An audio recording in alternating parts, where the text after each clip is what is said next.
Cooler में से निकला भूत।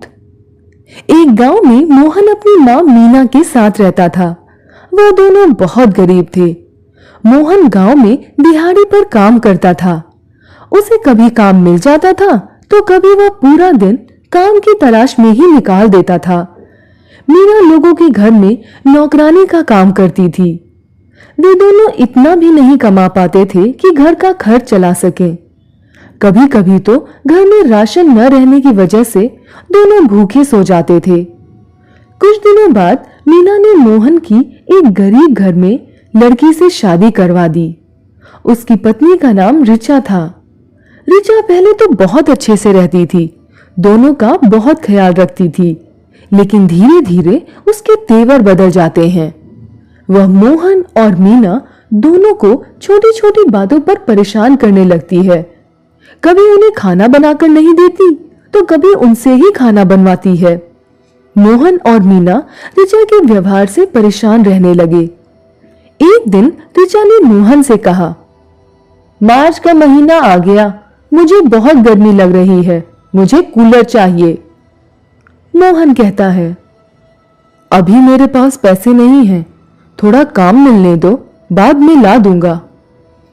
ऋचा कहती है, जेब में पैसे नहीं थे तो शादी करने की क्या जरूरत थी, मुझे कल कूलर चाहिए। अगर कल तुम कूलर नहीं लेकर आए तो मैं अपनी मां के पास चली जाऊंगी। बेचारा मोहन बहुत परेशान हो जाता है। वह अगले दिन गांव के मुखिया के पास जाता है और मुखिया से कहता है, मुखिया जी, मुझे 5,000 रुपए ब्याज पर चाहिए, मैं 1 साल में वापस कर दूंगा।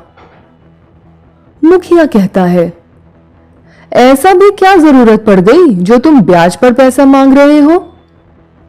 मोहन कहता है, मेरी पत्नी को बहुत गर्मी लगती है, उसके लिए कूलर लाना है। मुखिया मोहन को 5,000 रुपए दे देता है। मोहन बाजार जाकर एक कूलर खरीद कर लाता है। ऋचा कूलर देखकर बहुत खुश हो जाती है। ऋचा कूलर में पानी डालकर जैसे ही कूलर चलाती है तभी कूलर में से एक बहुत ही डरावना भूत निकलता है। ऋचा, मोहन और मीना उस भूत को देखकर डर जाते हैं। मोहन डरते हुए कहता है, तुम कौन हो? यहां इस कूलर में क्या कर रहे हो? भूत कहता है, एक बार मैं कंपनी से अपनी सैलरी लेकर आ रहा था और कुछ गुंडों ने मुझे घेर लिया, मुझसे मेरे पैसे छीने और फिर मुझे मारकर एक कूलर की दुकान में ही ले गए और इस कूलर में रख दिया। आज तुमने ये कूलर खरीदा है तो मैं आजाद हुआ। मैं अब इस पूरे गांव को खत्म कर दूंगा और उन लोगों को भी मार दूंगा जिन्होंने मुझे मारा है। ऐसा कहकर भूत वहां से भाग जाता है। मोहन ऋचा से कहता है, हमारे गांव वालों की जान खतरे में है, हमें उनके लिए कुछ करना होगा। ये बात तो मैं जाकर मुखिया जी को बताऊंगा। मोहन मुखिया के पास जाता है और सारी बात बताता है।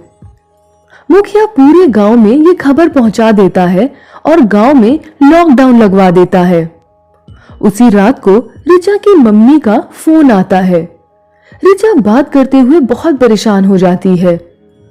मोहन कहता है, क्या हुआ ऋचा, सब ठीक तो है ना? ऋचा कहती है, कुछ ठीक नहीं है, मां की तबीयत बहुत खराब है, उन्होंने मुझे अभी बुलाया है। मोहन कहता है, लेकिन अभी जाना तो बहुत खतरे से खाली नहीं है, तुम कल चली जाना। ऋचा कहती है, जो होगा देखा जाएगा, मुझे अभी जाना है। मोहन भी ऋचा के साथ चल पड़ता है। रास्ते में चलते चलते उन दोनों के पैर अचानक रुक जाते हैं, वे चल नहीं पाते। मोहन कहता है, ऋचा, मेरे पैर आगे नहीं बढ़ पा रहे हैं, क्या हो रहा है ये? ऋचा कहती है, मेरे भी। तभी वहां वह भूत आ जाता है। वह कहता है, वाह, तुम दोनों तो अच्छे से जानते थे मैं इस गांव को तबाह करना चाहता हूं और तुम दोनों ही सबसे पहले आ गए। मैंने उस समय तुम्हें इसलिए छोड़ दिया था क्योंकि तुम अपने घर में थे, लेकिन अब मैं तुम्हें नहीं छोड़ूंगा।